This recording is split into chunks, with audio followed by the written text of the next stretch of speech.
જોઈ રહ્યા છો સ્પાર્ક ટુડે ન્યૂઝ। જાલોદ નગરના રહીશોનું નગરપાલિકા ચીફ ઓફિસર વિરુદ્ધ હલ્લાબોલ થયો છે। જાલોદ પોલીસ સ્ટેશનમાં નગરજનો ટોળે અહીંયા ઉમટ્યા છે। નગરજનો ચીફ ઓફિસર વિરુદ્ધ લેખિત અરજી કરવા માટે પોલીસ સ્ટેશનમાં પહોંચ્યા છે। રાત્રિ દરમિયાન ડમ્પિંગ યાર્ડના કચરાને બાળવા આવતા નગરજનોમાં આક્રોશ જોવા મળ્યો છે। ડમ્પિંગ યાર્ડના કચરાને બાળવામાં આવતા નગરના રહીશોએ આરોગ્ય સતત છેડા કરવામાં આવી રહ્યા છે તેવા પણ આક્ષેપ સામે આવ્યા છે। ડમ્પિંગ યાર્ડમાં બાળવામાં આવતા જે કચરો છે તેને લઈને ધુમાડાને લઈને દાહોદ જિલ્લા કલેક્ટરને ટેલિફોનિક રજૂઆત પણ કરવામાં આવી છે। નગરના જાગૃત નાગરિક દ્વારા મુખ્યમંત્રીને આ અંગે લેખિત પણ રજૂઆત કરવામાં આવી છે, પરંતુ કોઈ પ્રકારનું નિરાકરણ નથી આવ્યું।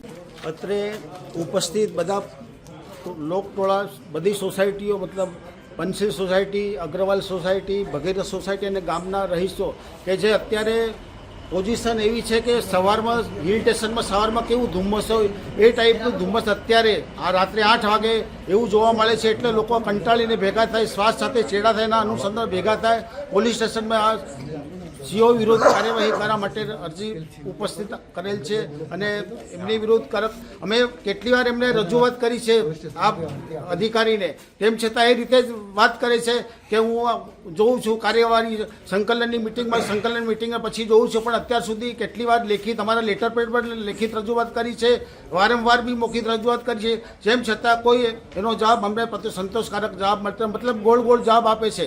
મતલબ આ અધિકારી અઠવાડિયામાં માંડ 1 કે 2 દિવસ અહીંયા હાજર રહે છે, બસ એને ગામમાં ખાલી મેન્ટલી ફિઝિકલી જ હાજર રહે છે। કોઈ ગામ પ્રત્યે કોઈ લોકો રજૂઆત કરે એનો કોઈ દેખરેખ, કોઈ સાર સંભાળ, કોઈ જવાબ અને વ્યવસ્થિત મળતો નથી। એટલે ના છૂટકે અમારા આરોગ્ય સાથે છેડા થાય એના અનુસંધાનમાં ગામ લોકો ટોળા સાથે અહીંયા પોલીસ સ્ટેશન હાજર થાય છે અરજી આપવામાં। અરજી અમે આપી રહ્યા છીએ ગામના લગભગ 50 માણસોની હાજરીમાં। આપનું નામ? ગોરધનભાઈ પટેલ, પંચશીલ સોસાયટી પ્રમુખ, જાલોદ। જાલોદ નગરમાં આવેલ પંચશીલ સોસાયટી પાછળ એફસીઆઈ ગોડાઉનની પાછળ ડમ્પ યાર્ડ આવેલ છે। ત્યાં નગરપાલિકા દ્વારા વર્ષોથી કચરો નાખવામાં આવે છે। છેલ્લા 6 મહિનાથી ડેલી એમાં કોઈને કોઈ વ્યક્તિ દ્વારા આગ લગાડવામાં આવે છે।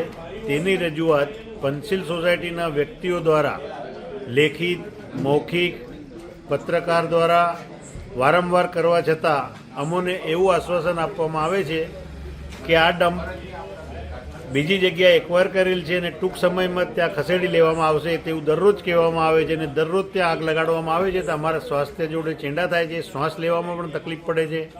અમારી ઘરે મારી માતા છે, 75 વર્ષની ઉંમર છે, નાના બાળકો છે, બધાને શ્વાસ લેવામાં ખૂબ જ તકલીફ પડે છે। આનું નિરાકરણ ઝડપી થાય તેવી અમે અપેક્ષા રાખીએ છીએ। આપનું નામ? મુખ્યમંત્રીશ્રીના સ્વાગત કાર્યક્રમમાં પણ અરજી કરેલ છે। આપનું નામ?